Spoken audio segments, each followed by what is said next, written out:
Hey beauties, welcome back to my channel. Today I am finally going to be going over the new NATASHA DENONA Valentine's Day collection. Let's just say this is not the first time that I have filmed this video. I have a new mic. I've been trying out mics left and right, you guys, and I've gotten a few comments saying, hey, can you please improve your quality? And I'm trying. I have tried several times, but I am in a very big room with no doors, wood floors throughout the house, and nothing has worked thus far. But I'm trying to get this mic to work, and you know, we've just been having these little arguments.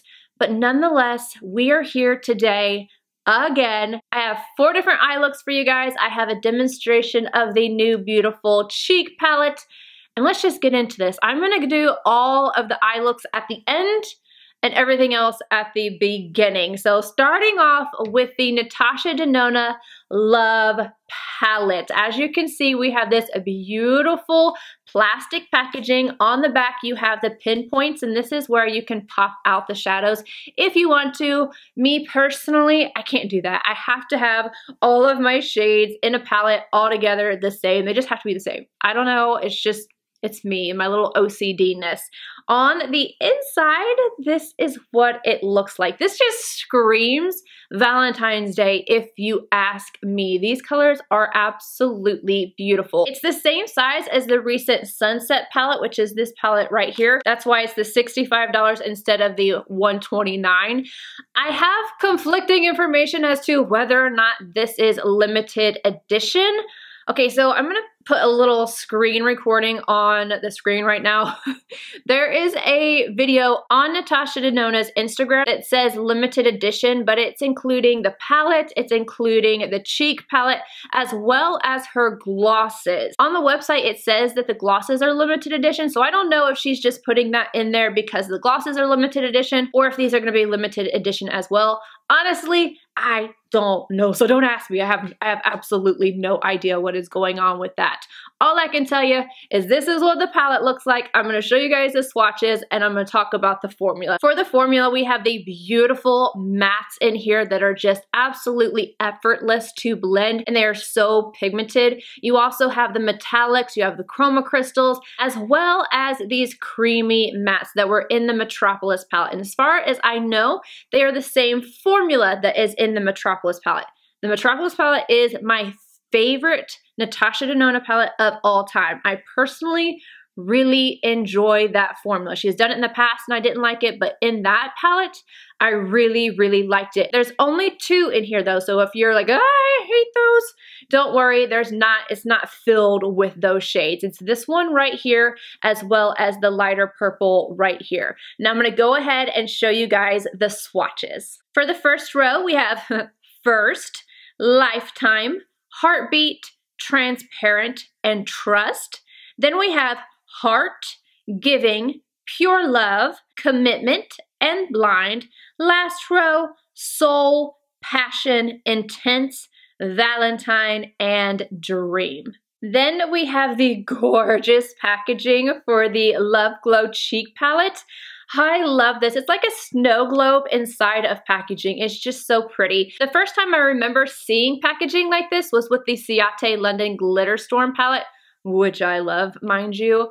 And yeah, I can't get enough of it. I just think it is so pretty to look at and to play with. As you can see, I'm sitting here turning it and turning it. This retails for $55. And let's look at the inside. I was really anticipating this one to be like the Bloom as far as the formula goes. I didn't even look at the formula. I just thought it was going to be the same, but it's not. We'll get into that later. You have only one cream product, which is the very first one here, called the Glow Cream Base. And then we have the Super Glow, the Diamond Powder, and the Glow Impact Powder. And I'm going to go ahead and show you guys swatches of these. The Glow Cream Base is described as a nude coral peach. Super Glow, a bright coral champagne. Diamond Powder, a light pink with champagne sparkles. And then lastly, the Glow Impact Powder, a warm champagne. There's also 3 limited edition LIPOPHORIA Gloss and Balms. Each of these retail for $26, and the shades we have are Mauve, Duochrome Coral, and nude. Getting into my thoughts and a demonstration, I'm gonna start off with the Love Glow Cheek Palette. A++++++ for packaging. This is so pretty, you guys. I could look at this all day. I absolutely love it, and it is so perfect for Valentine's Day. It just really catches the whole vibe of it. Honestly, I would have paid just a little bit more to have this type of packaging on the palette. I'm not gonna lie. I don't even care if it was a little bit thicker, because this one is a little thicker than the other palettes just because it has that little extra little piece on the front. I just think it's so pretty. For Valentine's Day, I totally would have been on board with it, but you know, I'm not mad. At least I have it on here. All right, getting into the formula before I get into the demo. As I mentioned, I really thought this was going to be very similar to the Bloom palette, but not only are they different in colors, they're different in formulas. So this one right here only has the one cream, which is underneath this little flap right here that I love. I love that Natasha does that, so it protects the cream product. It makes sure that you're not getting the ton of glitter that you have in this powder down here into the cream. I just love that she does that. It's an extra touch, it's extra protection.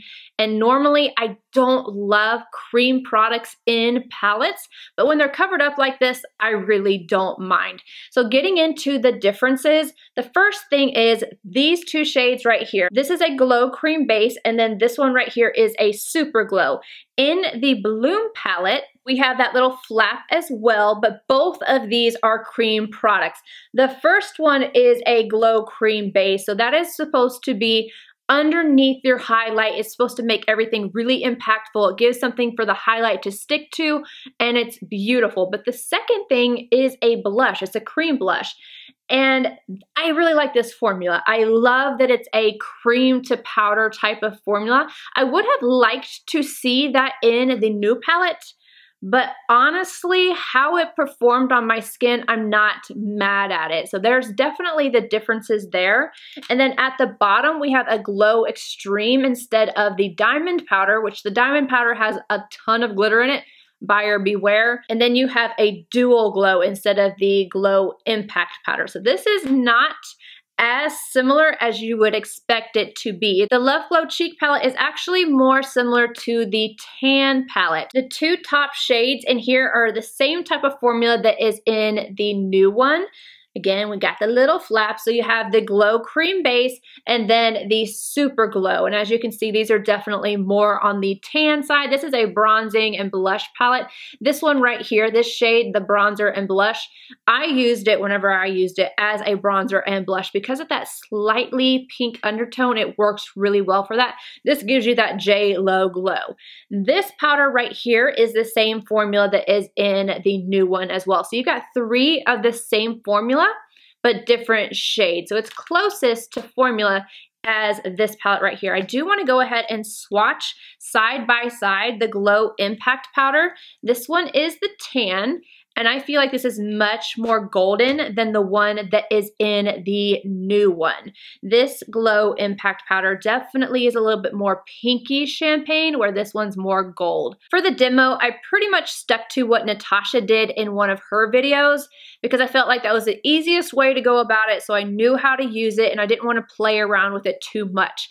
I did, however, set my foundation. I had my powder on, I had my bronzer on and everything before I went in with this product because I don't really like to alter how I do my makeup in order to make something work for me. I will if it's special enough, so I probably would have for this palette to be completely honest, but I try to stick with how I normally wear my makeup. So I wanted to see if this glow cream base would work on top of already set foundation. I used my Linda Hallberg sponge, dabbed it into the product, and I just started stamping it onto my skin. I did not buff it, I did not rub or do anything like that. I just stamped it and moved it around, and it works really nicely. This is actually made to go underneath your highlight, but because of my skin tone, this works as a blush on my skin tone. And I was a little worried because this is pretty emollient, whereas the cream blush has that powdery type of finish. this felt like it could move my foundation. And I think it probably would have if I didn't set it first or if I used a brush or something. If you don't set your makeup, I would make sure that you really just kind of go easy with it, stamp it on, and don't try, if you're gonna use a brush, I wouldn't try to buff it or anything like that, because I feel like it would probably move your foundation around just because it is pretty emollient. The overall effect of just that cream base on my skin looks healthy, it looks natural, it's not overdone. I feel like it's understated, but in just such a beautiful glowy way. I could have just worn that all by itself, but I didn't. I went ahead and I went in with the next step, which is the Super Glow. And you guys, you've got to be careful with this because hello pigmentation. This is intense. So take your brush, tap it in there, and build as needed. Do not go ham, because that can lead to a whole lot of color on your cheeks that you might not want. And if you have any kind of texture, it can accentuate it. So go light-handedly. I picked up the Super Glow on my REPHR number 4. Again, I just tapped into the product and then I started tapping it onto my skin and kind of setting that cream base. And then I very, very, very lightly, like with a very soft flick of the wrist, I started buffing it into my skin. I didn't feel anything moved. Everything looks really great. And I felt like the application of it just, it zhuzhed up my blush a little bit, or my glow cream base. And it just gave a little bit more color. And again, even more radiance. It's absolutely beautiful. Next up, the Glow Impact Powder. NATASHA used her finger first for this. I didn't feel like messing with my finger for this product because I already know how it works because of the tan palette. So I went in with my Linda Hallberg 306. I grabbed the Glow Impact Powder and I applied that to the cheekbones, and honey, this has some shine to it. I knew it would. This is one of my favorite highlight formulas. It is impactful. It is in the name and it means business. It's so beautiful though. It does not add a lot of texture or anything like that. Obviously, anything that's highlighty is going to add a little bit of texture or emphasize texture, but I just think that this is overall very smooth. I added it to my forehead, I put it on my nose, and a little bit on my chin because, glow. And then we finished off with the diamond powder. I was a little nervous, but I had to do it. I took my ring finger actually and I started applying it to the skin at the highest point of my cheekbones because I didn't want to put this everywhere. And I don't remember ever really doing this with my finger, but I saw NATASHA doing it and I thought that might be better. And honestly, I do think it's a better application to go in with your finger because again, look at this shine and you do have glitter. This is very, very, very, very glittery. I felt like using my finger really helped to mesh it into the skin. And then I applied it at my brow arch. It is so pretty. And then I put it on my lips because NATASHA did it. So I had to do it too. And I am not a huge lover of sparkly highlights, glittery highlights, especially if they don't adhere to the skin or it's too big. But something about NATASHA, when she does it right, she does it right. One of her last palettes, I think it was the gold one. I don't remember, the gold glow something. I did not like that one. I felt like the formula of it was different. This one adheres really well. It could be a mixture of everything that I put on, the cream glow base, whatever, but this just melted into my skin. And I think that it looks glass-like. Whenever you get up close, you're definitely gonna see that sparkle. But I'm not mad at it. I'm really not mad at it. You guys will see the close-up of it. It's just very smooth. How everything layers is just really smooth and beautiful and sophisticated. Very Valentine's Day, and I'm here for it. So in case you're wondering, I love this. I do not think that you should get this though if you're not going to use the entire palette. I would not buy this singly for a highlight. I wouldn't buy it if you're just gonna use 2 products in here. I would get this if you're gonna at least use 3. At least use 3 because you can use this one on your eyes. This is eye and lips safe. At least that's what NATASHA says. You can actually all formulas use on the eyes and lips as well. They are compliant for the eyes, so you don't have to worry if you're sensitive or something. I will mention though that this is glitter. On the eyes, you need to be careful. Just make sure that you don't get it in your eyes.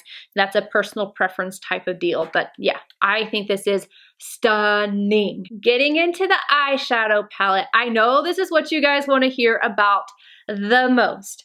I'm just going to go ahead and tell you, I love this. This is beautiful. I gotta tell you though, if you don't like pinks or purples, just stay away from it, because that's pretty much all you're gonna get out of this palette is a whole lot of pink and purple. Even when I'm looking at it, I think, oh, well, I'm gonna be able to do such and such. No, no, no, no. On the eyes, this is pink and purple. It's Valentine's Day. It is pink and purple. You can definitely incorporate other shades. You can obviously pop these out if you want to and add in a black, a brown, a soft brown type of shade, anything that you want to add in for a transition. But again, I like to keep my palettes all together. I would rather just bring out a single if need be. All for the tutorials I did though, I just used this palette, and you can see on the eyes, this is pink and purple.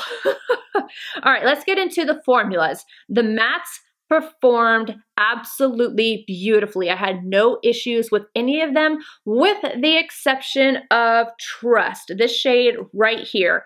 And I have to say, I think that it's more so that my eye was agitated than it was the actual shadow. I ended up going in with another brush on the outer corner that was a little softer, because the Smith brush that I use, if you've used Smith brushes before, you know that they're a little itchy, scratchy. I don't necessarily mind that because I think that they're workhorse brushes, but my eye was very irritated on the outer corner. I don't think it was the palette. I think that it's, if you've been watching my channel, you know how many eye looks I've been doing back to back to back to back, and I was irritated. Luckily today, because that was done yesterday, I took my TATCHA stick, my serum stick, and I applied it right on the outer corner of this eye, and I feel so much better today.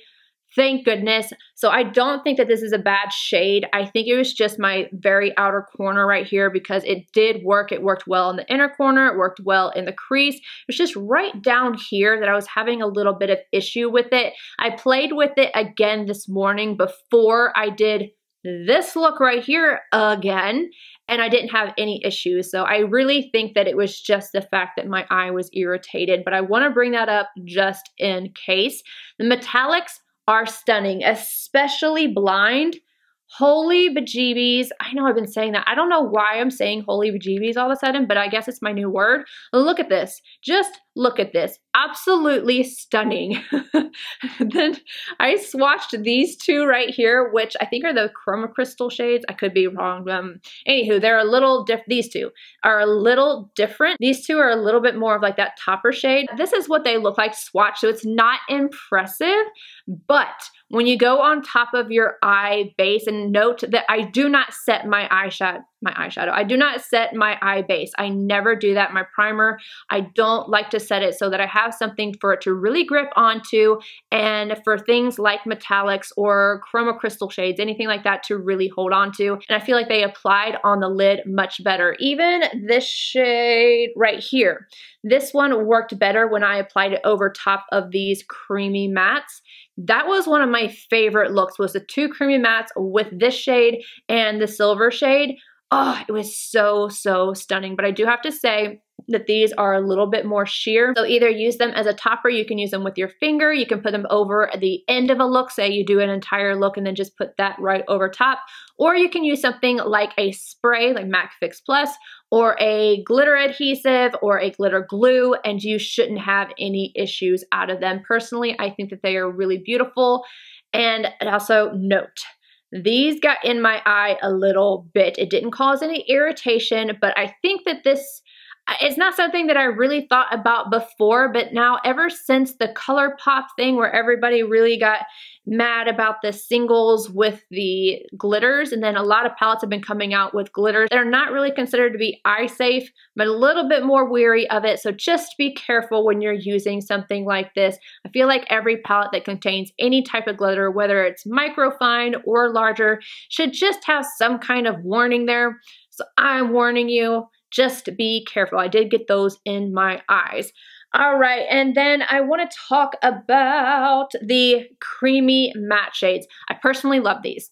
I know that some people either love them or hate them. I did not like them the very first time they came out. It was just like, they were hard to work with, but in the Metropolis palette, I was in love. I just absolutely love that palette. I love adding different textures. That's one thing I like about this palette. It's one thing that I absolutely adore about the Metropolis palette is all the different textures. These two shades right here for me worked out really well. I used it as a look in of itself. So I used this purple and then deepened it up with the darker shade. And it was effortless. And then I also went in with this shade over top of a matte look on the outer corner, and I had no issues, but I do have some suggestions for that. Let me grab the brushes that I used for those looks. If you're gonna be using these and you wanna have the best application, first off, don't set your eyeshadow base because, again, you want to have something for them to grip to. But I feel like you can see really how pigmented these are just with the right application. You can use your finger if you want to. I decided to go in with the Sonia G Builder 2. And the reason why I did, this is a natural hair brush, but it's very dense and it's kind of like a finger. I have nails, so it's a little hard for me to get in there with my finger. I took this and I stamped the light purple all over my lid. It was opaque, it was smooth and beautiful. And then I went in with another one of her brushes that is still natural hair, still a little bit denser, but it has a little bit more give to it so that I could go into the crease and blend that out. And this is the Worker 3. So I went and softly blended out the edge and buffed it upwards. Again, it was so smooth. For the outer corner, I used another one of her brushes just because they just tend to be just a little bit more dense. It don't have as much give. Like say my 227 from ZOEVA is not going to work where this one is. It's a little bit smaller, a little bit more dense, but it still has the give to be able to blend. That's the kind of brush you're gonna look for. It doesn't have to be Sonia G. It doesn't have to be any specific brush label. It just needs to have a specific type. Denser with some give or denser to pack on, or again, your finger. And then when I went on with it over top of the matte shades, I used my Wayne Goss Synthetic 26S. Again, this is just a little bit more dense. It still has some give to it, so you have to apply a little bit more when you're using this one because it's softer than what the Sonia G ones are in terms of like fluffiness because it's taller, like the hairs on it are longer. So I just packed it on first and then I worked on blending it out and I just didn't have any issues out of them. Again, I really enjoy them. I think they are beautiful. She could have added 3 more of those and I would have been fine with it. One con to this palette, not for me, because I don't really care about fallout unless it's really truly everywhere or it messes up my makeup. But this does have some fallout. It actually has quite a bit of fallout. I was having to clean it up as I was going along, and I know like that probably seems silly, but it drives me nuts to see it as I'm doing my makeup. So I will let you guys see that it is there, but then I want it to go away. So there is quite a bit of fallout with this palette. Just keep that in mind. Do your eyes first, or if you're gonna do your makeup first, bake or put something like a shadow shield underneath your eyes and you should be good. I got a little bit right over my lip and I just took a fluffy brush and I like this. It was my A23 from Anastasia. I did this and it was gone. It didn't adhere or anything because I had already set my makeup. If you do your foundation and you don't set your makeup, don't do your eyes after you've done your makeup because if you don't set your makeup, this is going to adhere. Just think about a sticky base for your eyes. So you're basically having a sticky base on your face for eyeshadow to cling to. So just don't do that. Don't do that. Lastly, as far as the glosses go, I think these are beautiful. I have on Kitten Liner, my collaboration with Christian Audette. I lined my lips. I completely filled them in. I put on my Beauty lipstick. I'm telling you, that combination is just ride or die for me. I could wear it every single day and just be fine. I feel like, oh, I'm getting a little panicky because I don't know how much longer it's going to be in stock. It's kind of freaking me out. But anywho, I dabbed off a little bit of Beauty, and then I went in with Mauve, which I have to say isn't really mauve. It's more of like a true nude in my opinion. But anywho, that is what I had on just a little bit before I put on the glitter on my lips, or it's not really glitter, the diamond powder. And yeah, I like these. I do have to tell you though, if you don't like that like menthol, minty type of feel, these have that when you first put them on. Doesn't bother me, but buyer beware, these have that menthol type of feel. I know Kelsey absolutely hates that. It goes away, but it's there for a little while. So just FYI. Anywho, that is it, you guys. I hope you enjoyed all of my feedback on these products. If you want to see the 4 different looks and see how everything applies, just keep watching. Otherwise, I will see you guys in my next video. Bye, guys.